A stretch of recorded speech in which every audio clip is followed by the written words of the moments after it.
Assalamualaikum warahmatullahi wabarakatuh. Salam, Om Swastiastu, Namo Buddhaya, Salam Kebajikan. Halo teman-teman semua, kami dari perwakilan kelompok 10. Tujuan kami membuat video ini digunakan untuk memenuhi tugas psikologi klinis yang mengenai tentang pendekatan perilakuan.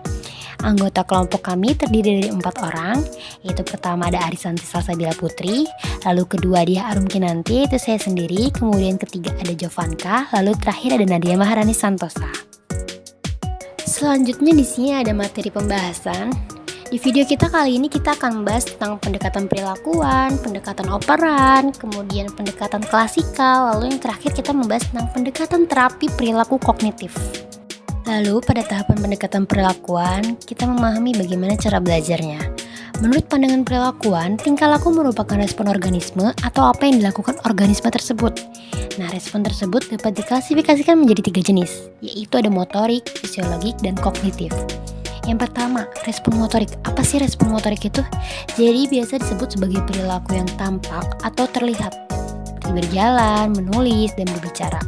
Kedua, ada respon fisiologik. Nah, ini biasa dipelajari adalah perubahan pada sistem saraf otonom kita, seperti detak jantung. Kemudian terakhir ada respons kognitif. Nah, ia merupakan gambaran yang muncul ketika seseorang memikirkan sesuatu. Jadi bagi para ahli perilakuan, yang penting adalah sesuatu perilaku yang dapat diobservasi atau bisa diamati. Kemudian penggunaan pendekatan perilakuan. Cara belajar atau pengkondisian itu ada 2 macam, yaitu pertama cara belajar klasikal, dia hasilnya disebut sebagai perilaku responden. Kemudian yang kedua ada cara belajar instrumental, yang hasilnya disebut sebagai perilaku operan. Nah, selain dapat terbentuk oleh cara belajar, perilaku juga dapat terbentuk oleh karena keteladanan atau yang biasa kita sebut modeling. Juga perilaku dipelajari dari pengalaman orang lain atau vicarious learning. Nah, dalam pendekatan perilakuan, bermacam-macam teknik tindakan tersedia meskipun paradigmanya itu sama. Perilaku baik normal dan abnormal berasal dari cara pembelajaran klasikal, operan, maupun percontohan. Pendekatan perilakuan ini bersifat optimis bahwa perilaku apapun dapat diubah atau dikembalikan dengan cara yang sama. Nah, tergantung dari mana asalnya. Nah, perilaku yang perlu diubah diklasifikasikan menjadi perilaku berlebihan, perilaku kurang, dan perilaku yang tidak tepat. Selanjutnya kita akan membahas tentang kategori anak berkelainan. Jadi di sini Haring pada tahun 1982 ia mengatakan bahwa mereka dideskripsikan oleh profesional sebagai pertama, tidak mampu atau disable, kemudian kedua, mempunyai kesulitan atau impair, kemudian ketiga, terganggu atau disorder, kemudian keempat, ada cacat atau handicap, kemudian terakhir berkelainan atau eksepsional. Selanjutnya, anak berkelainan menurut Haring dalam Prawitasari tahun 2011 ada cacat penginderaan, penyimpangan mental, gangguan komunikasi, ketidakmampuan belajar, gangguan perilaku, cacat fisik, dan kesulitan dalam kesehatan. Lalu terakhir, di sini anak berkelainan menurut Telford dan Sawyer dalam Prawitasari 2011 mengatakan ada penyimpangan intelektual dan akademik, kemudian penyimpangan penginderaan, lalu penyimpangan motorik, serta penyimpangan perlakuan dan kepribadian, dan yang terakhir ada penyimpangan sosial. Nah teman-teman, mendidik anak sesungguhnya merupakan pekerjaan yang tidak mudah.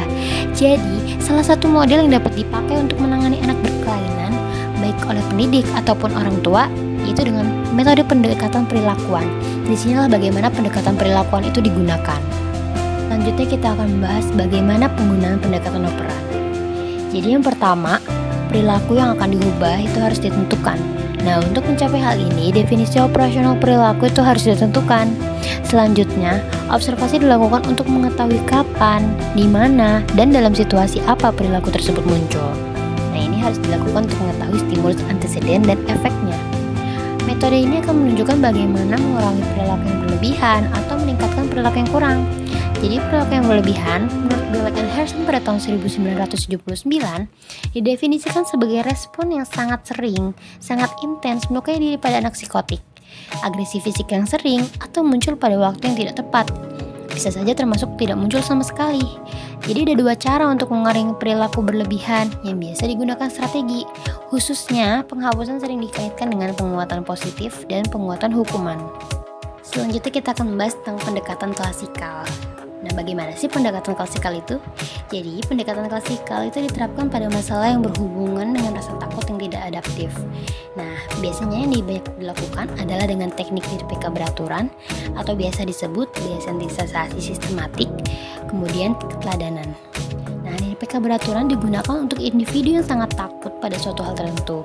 Contoh, misalnya seorang anak yang sangat takut untuk keluar rumah atau takut berada di antara orang banyak. Nah, dalam teknik ini biasanya anak dilatih untuk relaksasi. Kemudian, secara bertahap relaksasi ini dipasangkan dengan situasi yang menakutkannya sampai akhirnya ia dapat mengatasi rasa takutnya tersebut. Kemudian, keteladanan. Nah, keteladanan itu dapat dilakukan dengan memakai model hidup atau film dalam video tape. Nah, model memberikan contoh mendekati situasi atau hal yang menakutkan, lalu anak memperhatikan. Nah, melalui keteladanan ini diharapkan anak akan mencontoh cara mengatasi rasa takutnya itu.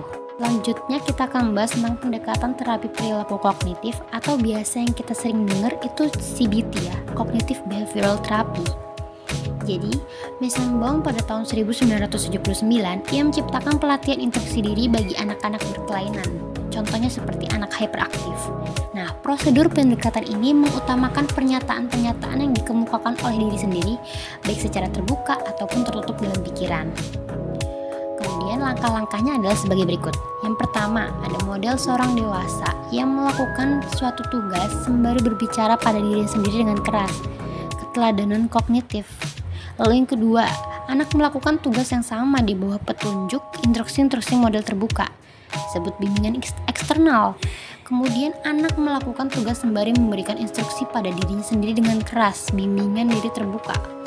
Kemudian yang keempat, anak membisikkan instruksi pada dirinya sendiri saat mulai melakukan tugas penghapusan, bimbingan diri terbuka.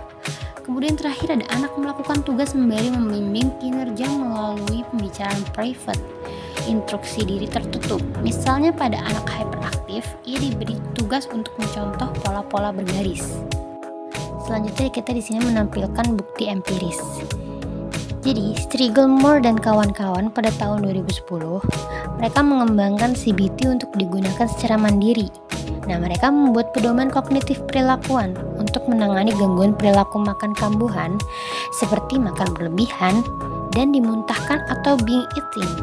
Nah, dari sini terlihat bahwa peneliti sudah menyadari bahwa tidak semua orang dapat terlayani satu persatu melalui tatap muka, sehingga mereka mengembangkan pedoman pertolongan mandiri untuk gangguan perilaku makan tersebut. Jadi, teman-teman, bukti empiris itu memperkuat terapi perilaku yang perlu dipelajari secara khusus.